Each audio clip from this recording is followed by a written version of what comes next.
Hello everyone. Today we will discuss the chapter The Summer of the Beautiful White Horse written by William Saroyan. This story is about two Armenian boys, Aram and Murad. They were cousins.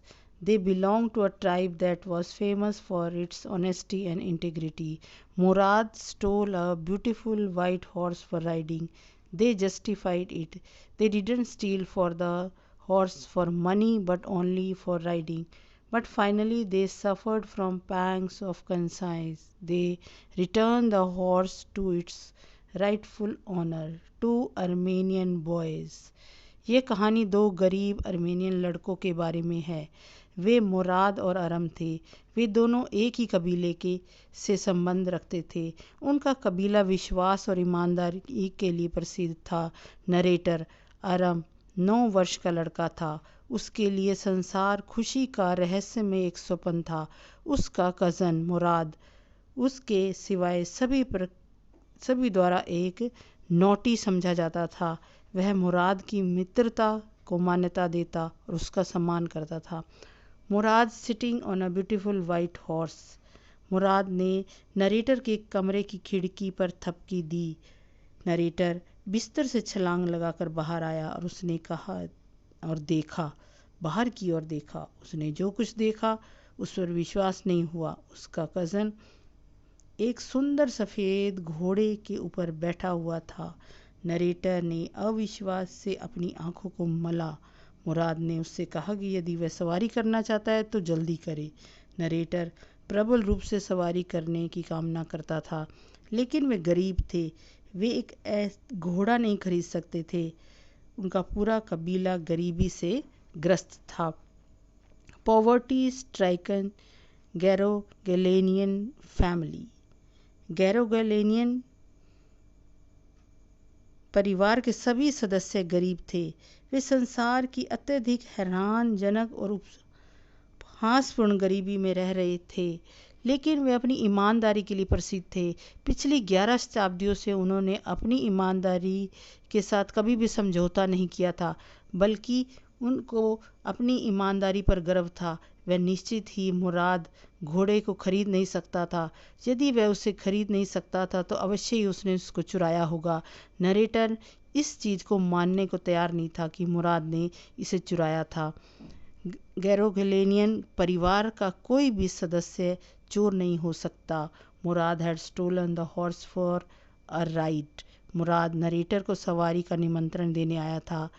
Narrator ने अपने को समझाया, घुड़सवारी के लिए घोड़े को चुराना दूसरी किसी चीज़ के चुराने के समान नहीं था। आखिरकार मुराद घोड़े के लिए पागल था।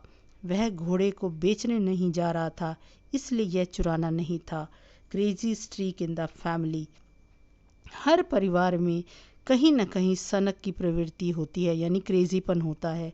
चाचा खुरसोव, जो इसमें एक और करैक्टर भी है, इस सनक प्रवृत्ति के सच्चे उत्तराधिकारी थे, यानी कि उनके परिवार के सदस्य थे। वह काले बालों और लंबी मूछों वाला एक भीमकाय व्यक्ति था, यानी कि बहुत बड़ा शरीर था उनका। वह स्वभाव में अत्यंत प्रचंड, गुस्से वाला, चिड़चिड़ा और बेसब्रा सा व्यक्ति था। वह दहाड़ते हुए दूसरे को चुप करा देता था। उनका एक तकिया कलाम था और वो हमेशा वो कहता रहता था, इट इज़ नो हार्म, पे नो अटेंशन टू इट। इसका अर्थ है कोई नुकसान नहीं है, इसकी परवाह ना करो।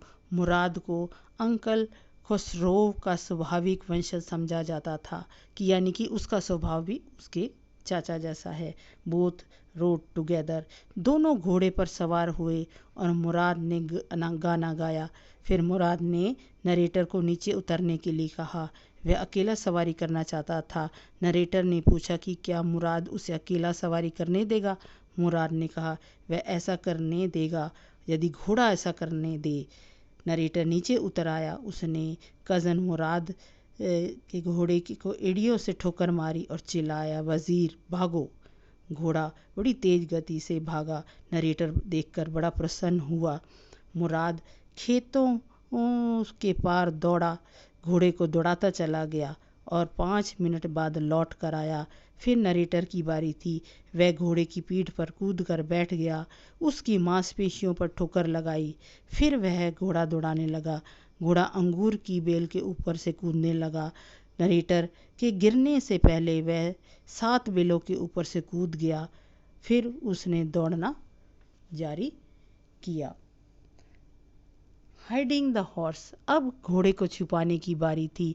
नरेटर की समझ में आया मुराद काफ़ी समय से ही जल्दी सुबह से घुड़सवारी कर रहा था। वह सुबह उसके लिए आया था। वह जानता था कि अरम को ही सवारी करने की बड़ी इच्छा है। मुराद घोड़े को चुपचाप अंगूरों की बेलों के पास वहां ले गया। फिर वे घर की तरफ चल दिए। इस प्रकार वे घोड़े को छुपा सकते थे। मुराद को घोड़े को काफ़ी गहरी समझ थी। घोड़े उसे समझते थे और उसकी घोड़ों से पटती थी। John Byro's white horse stolen. अब एक और करेक्टर आता है इसमें, जॉन बायरो।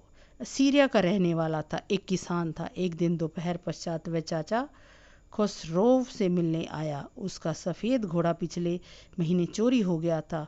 अभी तक उसका पता नहीं चला था। अंकल खसरोव चिड़चिड़ाया था और वह चिल्लाया, कोई नुकसान नहीं है, घोड़े का नुकसान भी कोई नुकसान होता है। जॉन बायरो ने उसे बताया। उसे इस प्रकार के घोड़ों के लिए $60 देने पड़े। किसान खड़ा हो गया और वह फिर वहां से चला गया। नरेटर ने मुराद और जॉन बायरो के आने के बारे में बताया। वह मुराद से यह भी चाहता था कि अब वह घुड़सवारी करना नहीं सीख जाए, वह घोड़े को वापस न करे। मुराद दहाड़ा और कहा कि घोड़े को उसके सच्चे मालिक को लौटा देना चाहिए। वह 6 महीने से अधिक इंतजार नहीं कर सकता था। हर सुबह वे घुड़सवारी करते और हर सुबह जब नरेटर अकेला सवारी करता तो उसे गिरा देता और भाग जाता। Murad and narrator ran into the farmers on the way. अचानक उन दोनों की जॉन बायरो से मुलाकात हुई। वह शहर की ओर जा रहा था। किसान ने उत्सुकता से घोड़े का अध्ययन किया, यानी कि उसकी जांच पड़ताल की। उसने घोड़े का नाम पूछा। मुराद ने उसका नाम मेरी जान बताया। बायरो ने कसम खाई थी कि वह उसी का घोड़ा था जो कई सप्ताह पहले चुरा लिया गया था। फिर उसने घोड़े का मुंह खोल कर देखा और उसका घोड़ा था। शायद यह घोड़ा उसके घोड़े का जुड़वा था। वह उसके परिवार की निष्ठा और ईमानदारी पर संदेह नहीं कर सकता था। Horse and back to Byro's barn. सुबह जल्दी ही वे घोड़े को जॉन बायरो के अंगूरों के खेतों में ले गए। उन्होंने उसे बाहर बांध दिया। मुराद ने घोड़े के चारों ओर बाहें डाली, उसे थपथपाया और वे चले गए। उस दोपहर बाद बायरो उसके घर आया। उसने नरेटर की माँ को वह घोड़ा दिखाया जिसे चुरा लिया गया था और फिर उसे लौटा दिया गया था। यहीं पर यह चैप्टर एंड हो जाता है। आई होप मेरा ये एक्सप्लेनेशन काम आएगा। Thank you for watching this video.